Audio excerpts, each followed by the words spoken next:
been a while since I've done one of these, so it's time for the 4th episode of Cybersix, Yashimoto Private Eye. Anyways, let's begin. It starts with Jose talking to a detective who... well, that's a... questionable design choice. We also see that the detective has a sister who... she's wearing a fucking kimono. Okay. Now, I don't want to start any flame wars or anything, but... anybody watching this who is of Japanese descent, please tell me if these designs are offensive or not.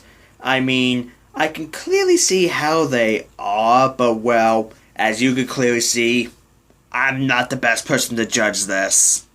Anyways, his sister named Akiko is hanging out with Julian. Yeah, he's in this episode. Whoop-de-doo. She goes inside and Julian notices something. Some kind of car. Oh my god, a car! What a rare sight! Anyways, Jose is trying to hire him to capture Cybersix. Yashimoto turns Jose down, so Jose does the most rational thing any Nazi child with a Hispanic first name would do.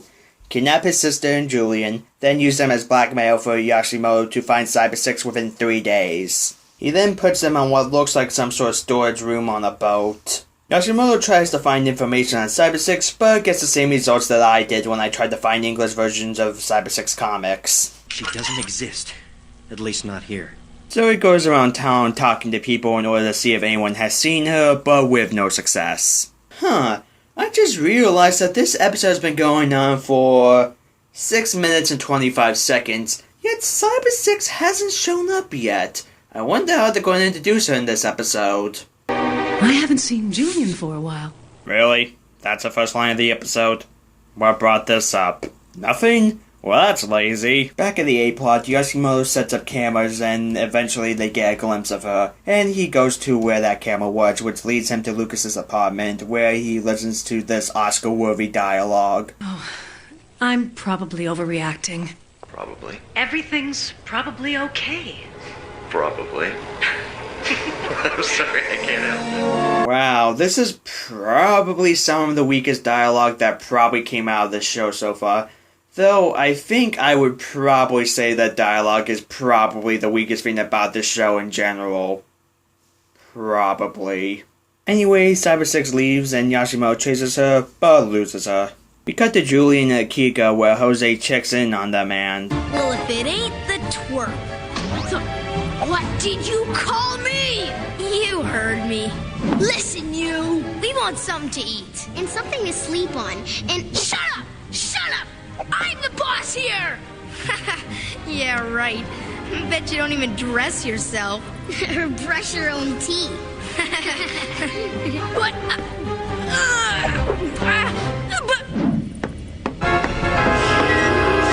Oh yes, insult the person who kidnapped you and is holding you hostage. Such a great decision.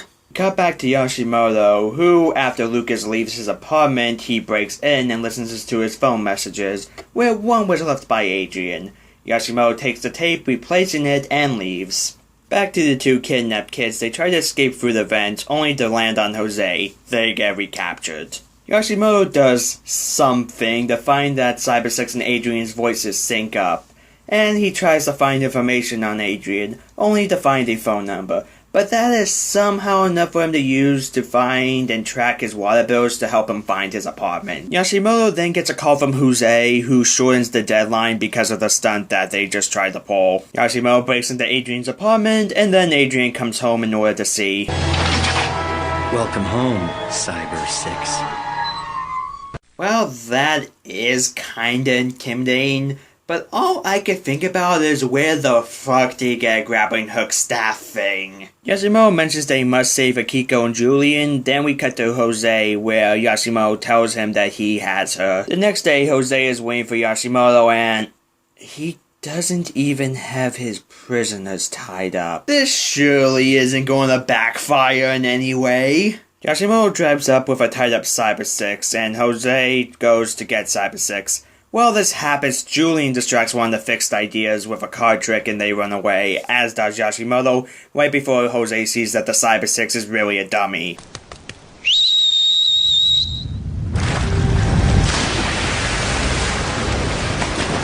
Lord Helix has risen!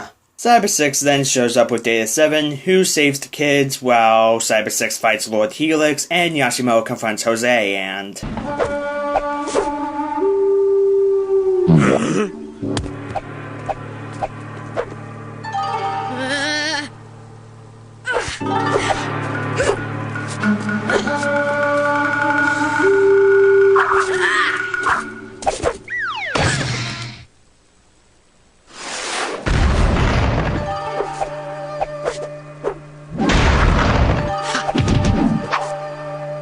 Yashimoto then grapples out of there, and Cybersix seems to be losing to Lord Helix, but he saves her because his motorcycle helmet just happens to shoot tear gas. Yes, he saves her with a Deus Ex Machina. Okay, earlier I questioned where he got his grappling hook staff thing. Now I'm wondering where the fuck do you get a motorcycle helmet that shoots tear gas? Cybersix lands very graciously, then she defeats Lord Helix by going to the Dropit's control room, and well, I just let the scene and the property damage speak for itself.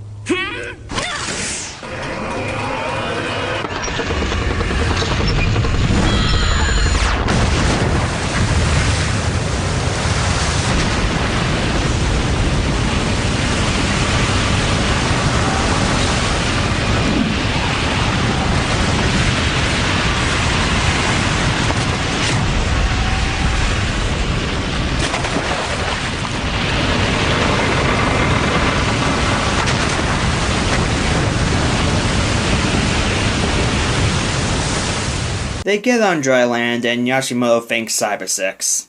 But there is one thing about my apartment. What apartment? Yashimoto leaves with Akiko and Julian. We see that Jose is still alive somehow, and Cybersix says a line that very barely ties into anything. So, Data 7, it's a whole new game. Well, we always did like games. So that was Yashimoto Private Eye, and all I can really say is, well, that sure was an episode of Cybersix. It had the typical thing that I've come to expect from this show. Entertaining characters and good action scenes, but with some logical flaws and some awkward dialogue here and there that I can easily make fun of. Now, since they don't appear in any of the other remaining episodes of the series, I guess it's time to better address the elephant in the room about Yashimoto and Akiko's designs. Once again, I'm clearly not, the best person who should be the authority on this. Though I did ask a friend of mine who's of Chinese descent, and I asked him if this is offensive, and he just laughed at it, and he said he was unsure if it was. But from how I see it, yeah, they do have some pretty stereotypical designs. But at the very least, they don't have stereotypical voices or personalities. Pretty much, if this episode was exactly the same except for Yashimoto and Akiko were any other race, then it'd be the same. Really, the closest thing that they do that I can see as offensive to Asians is the scene that I showed with the Kung Fu music. So, I guess what I'm saying is, I think looking like a stereotype isn't as bad as acting like one. Does it still excuse the designs? No, I'm just saying that this could have been way worse. So with that, until next time where, hey, it'll be the day after Valentine's Day. So I guess I will see what special am I doing this year. Hodgson Hughes did... Nope, I'm done, I'm out, see ya, thank you, fuck you, bye! You're a little bit racist. Well, you're a little bit too. I guess we're both a little bit racist. Admitting it is not an easy thing to do. But I guess it's true. Between me and you, I think everyone's a little bit racist. Sometimes. Doesn't mean we go around committing hate crimes.